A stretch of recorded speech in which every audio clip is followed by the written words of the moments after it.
चलिए अब सीधा रुख करते हैं प्रधानमंत्री नरेंद्र मोदी की मन की बात का। कुछ अच्छा कर रहे हैं। वो देश के आने वाले कल के लिए अपना आज खपा रहे हैं। वो देश की आने वाली पीढ़ियों के लिए अपने प्रयासों पर आज जी जान से जुटे रहते हैं। ऐसे लोगों की बात बहुत सुकून देती है, गहरी प्रेरणा देती है। मेरे लिए मन की बात हमेशा से ऐसे ही लोगों के प्रयासों से भरा हुआ, खिला हुआ, सजा हुआ एक सुंदर उपवन रहा है। और मन की बात में तो हर महीने मेरी मशक्कत ही इस बात पर होती है, इस उपवन की कौन सी पंखुड़ी आपके बीच लेकर के आऊं। मुझे खुशी है कि हमारी बहुरत्ना वसुंधरा के पुण्य कार्यों का अविरल प्रवाह निरंतर बहता रहता है। और आज जब देश अमृत महोत्सव मना रहा है, तो ये जो जनशक्ति है, जन जन की शक्ति है, उसका उल्लेख, उसके प्रयास, उसका परिश्रम भारत के और मानवता के उज्जवल भविष्य के लिए एक तरह से गारंटी देता है। साथियों, ये जनशक्ति की ही ताकत है, सबका प्रयास है कि भारत 100 साल में आई सबसे बड़ी महामारी से लड़ सका। हम हर मुश्किल समय में एक दूसरे के साथ एक परिवार की तरह खड़े रहे। अपने मोहल्ले या शहर में किसी की मदद करना हो, जिससे जो बना उससे ज्यादा करने की कोशिश की। आज विश्व में वैक्सीनेशन के जो आंकड़े हैं, उनकी तुलना भारत से करें तो लगता है कि देश ने कितना अभूतपूर्व काम किया है, कितना बड़ा लक्ष्य हासिल किया है। वैक्सीन की 140 करोड़ डोज के पड़ाव को पार करना प्रत्येक भारतवासी की अपनी उपलब्धि है। ये प्रत्येक भारतीय का व्यवस्था पर भरोसा दिखाता है, विज्ञान पर भरोसा दिखाता है, वैज्ञानिकों पर भरोसा दिखाता है और समाज के प्रति अपने दायित्वों को निभा रहे हम भारतीयों की इच्छा शक्ति का प्रमाण भी है। लेकिन साथियों, हमें ये भी ध्यान रखना है कि कोरोना का एक नया वेरिएंट दस्तक दे चुका है। पिछले 2 वर्षों का हमारा अनुभव है कि इस वैश्विक महामारी को परास्त करने के लिए एक नागरिक के तौर पर हमारा खुद का प्रयास बहुत महत्वपूर्ण है। ये जो नया ओमिक्रॉन वेरिएंट आया है, उसका अध्ययन हमारे वैज्ञानिक लगातार कर रहे हैं। हर रोज नया डेटा उन्हें मिल रहा है, उनके सुझावों पर काम हो रहा है। ऐसे में स्वयं की सजगता, स्वयं का अनुशासन कोरोना के इस वेरिएंट के खिलाफ देश की बहुत बड़ी शक्ति है। हमारी सामूहिक शक्ति ही कोरोना को परास्त करेगी। इसी दायित्व बोध के साथ हमें 2022 में प्रवेश करना है। मेरे प्यारे देशवासियों, महाभारत के युद्ध के समय भगवान श्री कृष्ण ने अर्जुन को कहा था, नभः स्पुरुषम दीप्तम, यानी गर्व के साथ आकाश को छूना। ये भारतीय वायुसेना का आदर्श वाक्य भी है। मां भारती की सेवा में लगे अनेक जीवन आकाश की इन बुलंदियों को रोज गर्व से छूते हैं, हमें बहुत कुछ सिखाते हैं। ऐसा ही एक जीवन रहा ग्रुप कैप्टन वरुण सिंह का। वरुण सिंह उस हेलीकॉप्टर को उड़ा रहे थे जो इस महीने तमिलनाडु में हादसे का शिकार हो गया। उस हादसे में हमने देश के पहले सीडीएस जनरल बिपिन रावत और उनकी पत्नी समेत कई वीरों को खो दिया। वरुण सिंह भी मौत से कई दिन तक जाबाजी से लड़े, लेकिन फिर वो भी हमें छोड़कर चले गए। वरुण जब अस्पताल में थे, उस समय मैंने सोशल मीडिया पर कुछ ऐसा देखा जो मेरे हृदय को छू गया। इस साल अगस्त में ही उन्हें शौर्य चक्र दिया गया था। इस सम्मान के बाद उन्होंने अपने स्कूल के प्रिंसिपल को एक चिट्ठी लिखी थी। इस चिट्ठी को पढ़कर मेरे मन में पहला विचार यही आया कि सफलता के शीर्ष पर पहुंचकर भी वे जड़ों को सींचना नहीं भूले। दूसरा कि जब उनके पास सेलिब्रेट करने का समय था तो उन्होंने आने वाली पीढ़ियों की चिंता की। वो चाहते थे कि जिस स्कूल में वो पढ़े वहां के विद्यार्थियों की जिंदगी भी एक सेलिब्रेशन बने। अपने पत्र में वरुण सिंह जी ने अपने पराक्रम का बखान नहीं किया, बल्कि अपनी असफलताओं की बात की। कैसे उन्होंने अपनी कमियों को काबिलियत में बदला, इसकी बात की।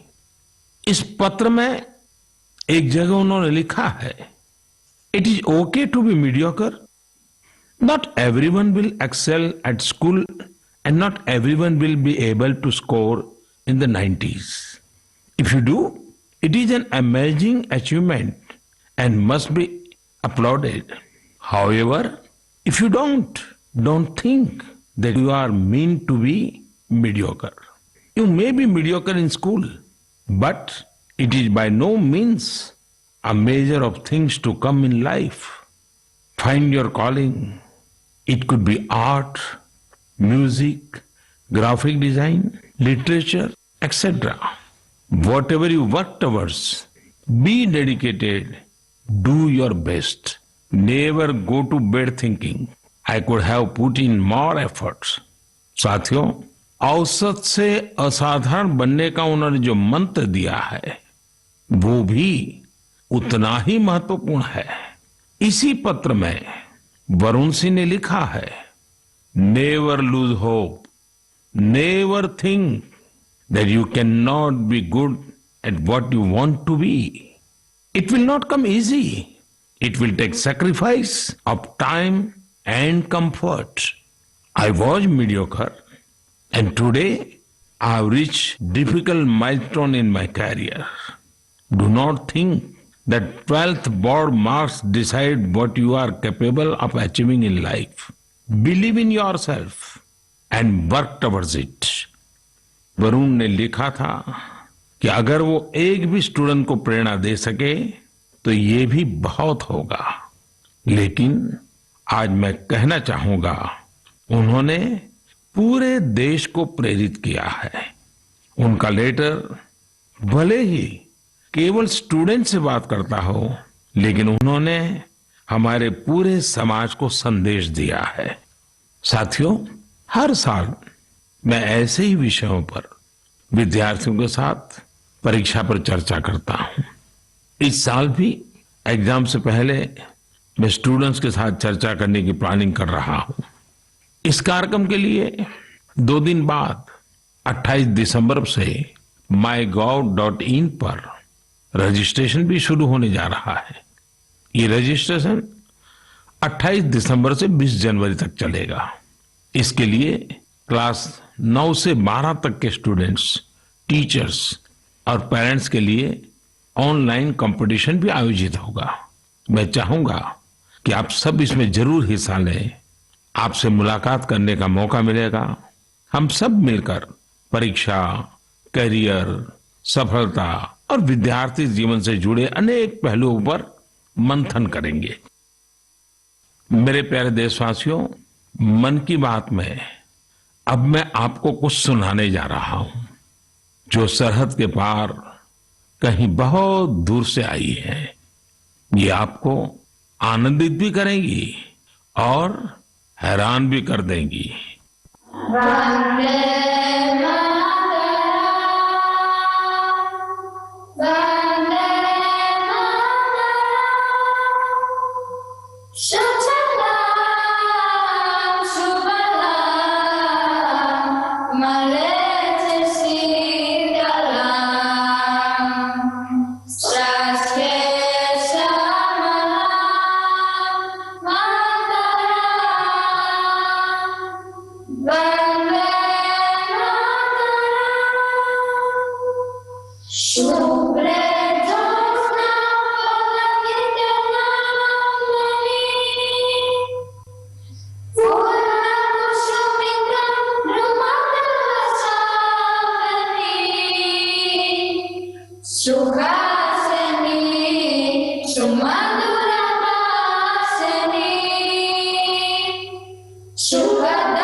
मुझे पूरा विश्वास है कि ये सुनकर आपको बहुत अच्छा लगा होगा, गर्व की अनुभूति हुई होगी।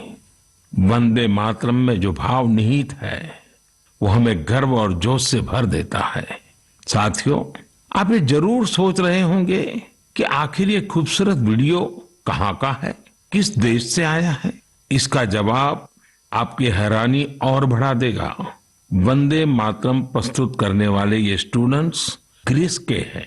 वहां वे इलिया के हाई स्कूल में पढ़ाई करते हैं। इन्होंने जिस खूबसूरती और भाव के साथ वंदे मातरम गाया है वो अद्भुत और सराहनीय है। ऐसे ही प्रयास दो देशों के लोगों को और करीब लाते हैं। मैं ग्रीस के इन छात्र छात्राओं और उनके टीचर्स का अभिनंदन करता हूं। आजादी के अमृत महोत्सव के दौरान किए गए उनके प्रयास की सराहना करता हूं। साथियों, मैं लखनऊ के रहने वाले नीलेश जी की एक पोस्ट की भी चर्चा करना चाहूंगा। नीलेश जी ने लखनऊ में हुए एक अनूठे ड्रोन शो की बहुत प्रशंसा की है। ये ड्रोन शो लखनऊ के रेसिडेंसी क्षेत्र में आयोजित किया गया था।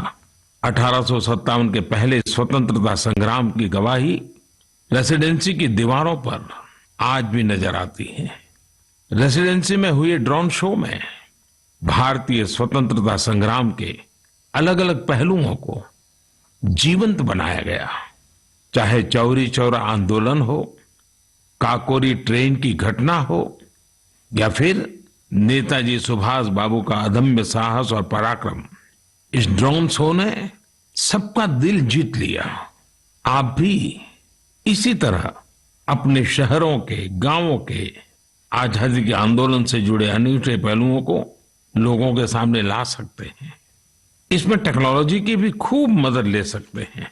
आजादी का अमृत महोत्सव हमें आजादी की जंग की स्मृतियों को जीने का अवसर देता है, उसको अनुभव करने का अवसर देता है। ये देश के लिए नए संकल्प लेने का, कुछ कर गुजरने की इच्छा शक्ति दिखाने का प्रेरक उत्सव है, प्रेरक अवसर है। आइए स्वतंत्रता संग्राम की महान विभूतियों से प्रेरित होते रहें, देश के लिए अपने प्रयास और मजबूत करते रहें। मेरे प्यारे देशवासियों, हमारा भारत कई अनेक असाधारण प्रतिभाओं से संपन्न है, जिनका कृतित्व दूसरों को भी कुछ करने के लिए प्रेरित करता है। ऐसे ही एक व्यक्ति हैं तेलंगाना के डॉक्टर कुरेला विठलाचार्य जी। उनकी उम्र 84 साल है। विठलाचार्य जी इसकी मिसाल है कि जब बात अपने सपने पूरे करने की हो तो उम्र कोई मायने नहीं रखती। साथियों, विठलाचार्य जी की बचपन से एक इच्छा थी, कोई एक बड़ी सी लाइब्रेरी खोले। देश तब गुलाम था, कुछ परिस्थितियां ऐसी थी कि बचपन का वो सपना तब सपना ही रह गया। समय के साथ विठलाचार्य जी लेक्चरर बने, तेलुगु भाषा का गहन अध्ययन किया और उसी में कई सारी रचनाओं का सृजन भी किया। 6-7 साल पहले वो एक बार फिर अपना सपना पूरा करने में जुटे। उन्होंने खुद की किताबों से लाइब्रेरी की शुरुआत की, अपने जीवन भर की कमाई इसमें लगा दी। धीरे धीरे लोग इससे जुड़ते चले गए और योगदान करते गए। यदाद्री भुवनागिरी जिले के रमन्नापेट मंडल की इस लाइब्रेरी में करीब 2 लाख पुस्तकें हैं। विठलाचार्य जी कहते हैं कि पढ़ाई को लेकर उन्हें जिन मुश्किलों का सामना करना पड़ा वो किसी और को न करना पड़े। उन्हें आज ये देखकर बहुत अच्छा लगता है कि बड़ी संख्या में स्टूडेंट्स को इसका लाभ मिल रहा है। उनके प्रयासों से प्रेरित होकर कई दूसरे गांवों के लोग भी लाइब्रेरी बनाने में जुटे हैं। साथियों, किताबें सिर्फ ज्ञान ही नहीं देती बल्कि व्यक्तित्व भी संवारती हैं, जीवन को भी गढ़ती हैं। किताबें पढ़ने का शौक एक अद्भुत संतोष देता है। आजकल मैं देखता हूं कि लोग ये बहुत गर्व से बताते हैं कि इस साल मैंने इतनी किताबें पढ़ी, अब आगे मुझे ये किताबें और पढ़नी है। ये एक अच्छा ट्रेंड है जिसे और बढ़ाना चाहिए। मैं भी मन की बात के श्रोताओं से कहूंगा कि आप इस वर्ष की अपनी उन 5 किताबों के बारे में बताएं जो आपकी पसंदीदा रही हैं। इस तरह से आप 2022 में दूसरे पाठकों को अच्छी किताबें चुनने में भी मदद कर सकेंगे। ऐसे समय में जब हमारा स्क्रीन टाइम बढ़ रहा है, बुक रीडिंग अधिक से अधिक पॉपुलर बने, इसके लिए भी हमें मिलकर प्रयास करना होगा। मेरे प्यारे देशवासियों, हाल ही में मेरा ध्यान एक दिलचस्प प्रयास की ओर गया है। ये कोशिश हमारे प्राचीन ग्रंथों और सांस्कृतिक मूल्यों को भारत ही नहीं बल्कि दुनिया भर में लोकप्रिय बनाने की है। पुणे में भंडारकर ओरिएंटल रिसर्च इंस्टीट्यूट नाम का एक सेंटर है।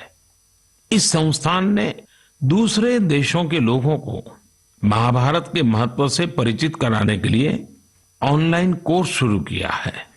आप ये जानकर हैरान रह जाएंगे कि ये कोर्स भले अभी शुरू किया गया है, लेकिन इसमें जो कंटेंट पढ़ाया जाता है उसे तैयार करने की शुरुआत 100 साल से भी पहले हुई थी। जब इंस्टीट्यूट ने इससे जुड़ा कोर्स शुरू किया तो उसे जबरदस्त रिस्पांस मिला।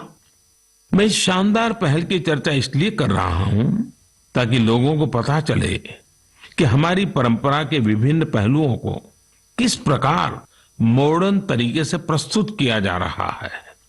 7 समंदर पार बैठे लोगों तक इसका लाभ कैसे पहुंचे, इसके लिए भी इनोवेटिव तरीके अपनाए जा रहे हैं। साथियों, आज दुनिया भर में भारतीय संस्कृति के बारे में जानने को लेकर दिलचस्पी बढ़ रही है। अलग अलग देशों के लोग न सिर्फ हमारी संस्कृति के बारे में जानने के लिए उत्सुक हैं, बल्कि उसे बढ़ाने में भी मदद कर रहे हैं। ऐसे ही एक व्यक्ति है सर्बियन स्कॉलर डॉक्टर मोमिर निकिच। इन्होंने एक बायलिंगुअल संस्कृत सर्बियन डिक्शनरी तैयार की है। इस डिक्शनरी में शामिल किए गए संस्कृत के 70,000 से अधिक शब्दों का सर्बियन भाषा में अनुवाद किया गया है। आपको ये जानकर और भी अच्छा लगेगा कि डॉक्टर निकिच ने 70 वर्ष की उम्र में संस्कृत भाषा सीखी है। वे बताते हैं कि इसकी प्रेरणा उन्हें महात्मा गांधी के लेखों को पढ़कर मिली। इसी प्रकार का उदाहरण मंगोलिया के 93 साल के प्रोफेसर जे गेंदे धर्म का भी है। पिछले 4 दशकों में उन्होंने भारत के करीब 40 प्राचीन ग्रंथों, महाकाव्यों और रचनाओं का मंगोलियन भाषा में अनुवाद किया है। अपने देश में भी इस तरह के जज्बे के साथ बहुत लोग काम कर रहे हैं।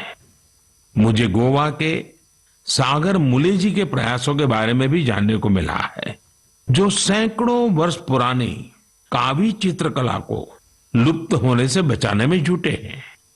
कावी चित्रकला भारत के प्राचीन इतिहास को अपने आप में समेटे हैं।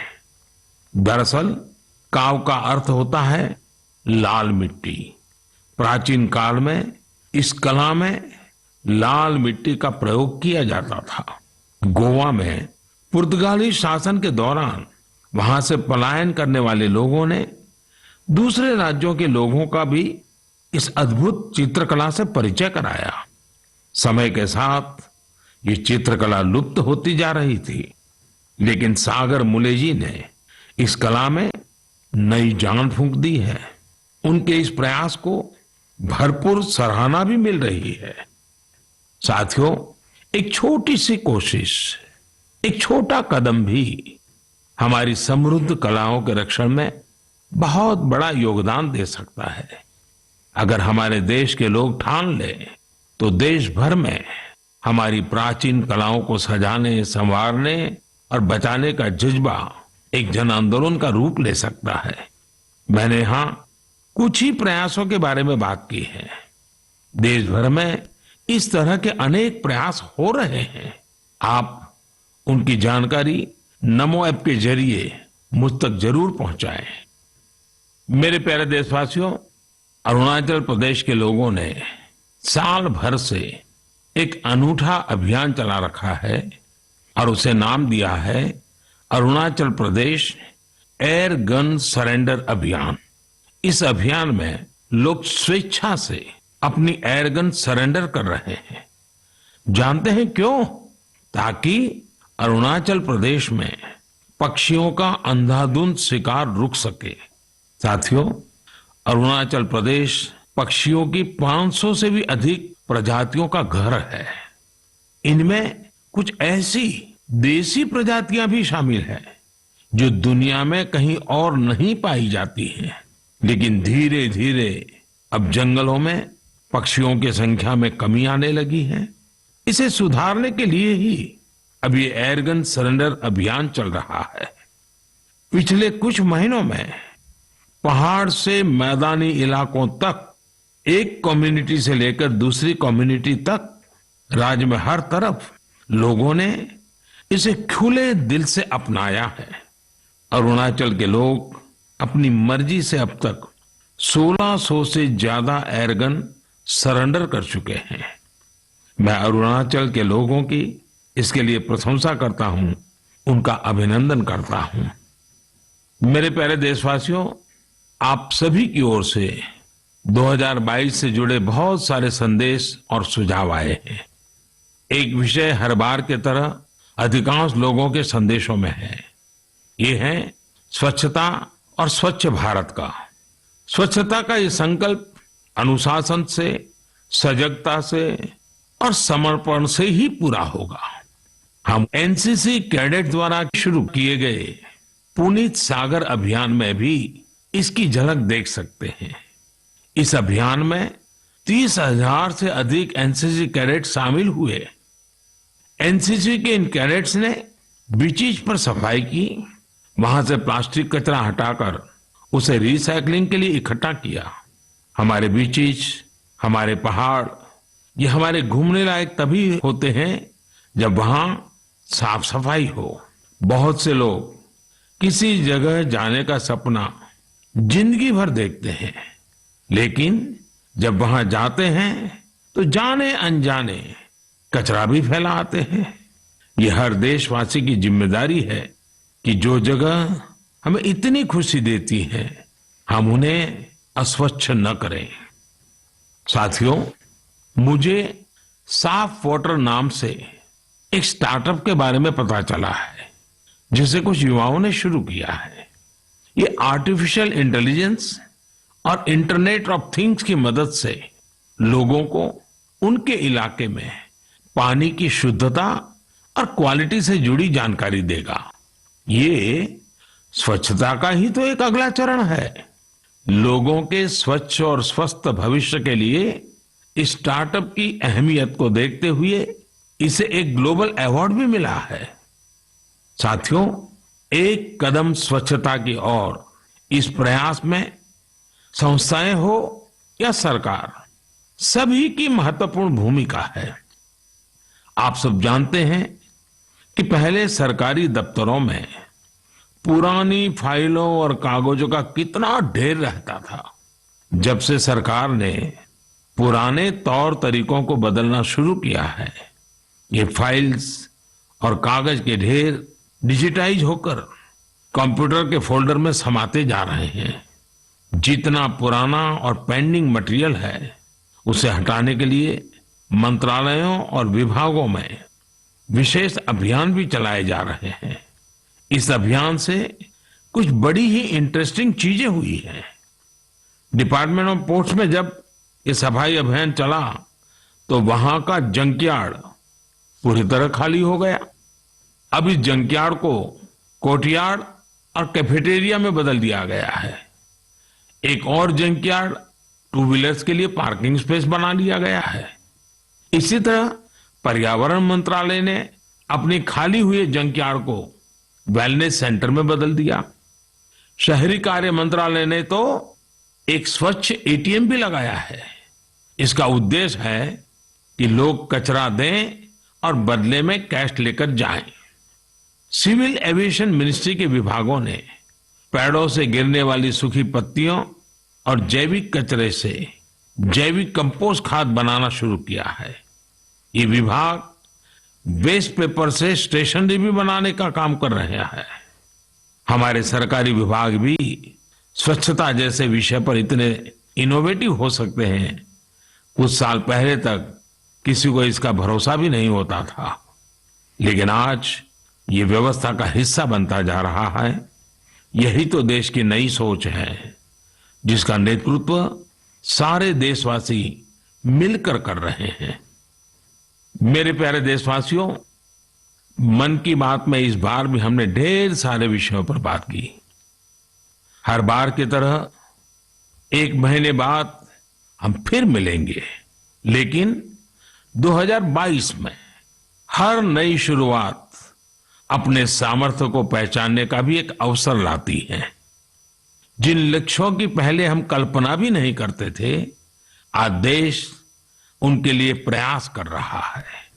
हमारे यहां कहा गया है, क्षणशः कणश्चैव विद्याम अर्थंच साधयेत्। क्षणे नष्टे कुतो विद्या, कणे नष्टे कुतो धनम। यानी जब हमें विद्या अर्जित करनी हो, कुछ नया सीखना हो, करना हो, तो हमें हर एक क्षण का इस्तेमाल करना चाहिए। और जब हमें धन अर्जन करना हो, यानी उन्नति प्रगति करनी हो, तो हर एक कण का यानी हर संसाधन का समुचित इस्तेमाल करना चाहिए। क्योंकि क्षण के नष्ट होने से विद्या और ज्ञान चला जाता है, और कण के नष्ट होने से धन और प्रगति के रास्ते बंद हो जाते हैं। ये बात हम सब देशवासियों के लिए प्रेरणा है।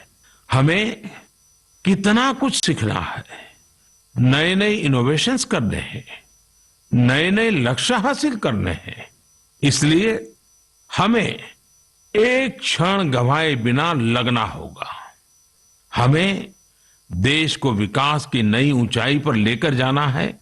इसलिए हमें अपने हर संसाधन का पूरा इस्तेमाल करना होगा।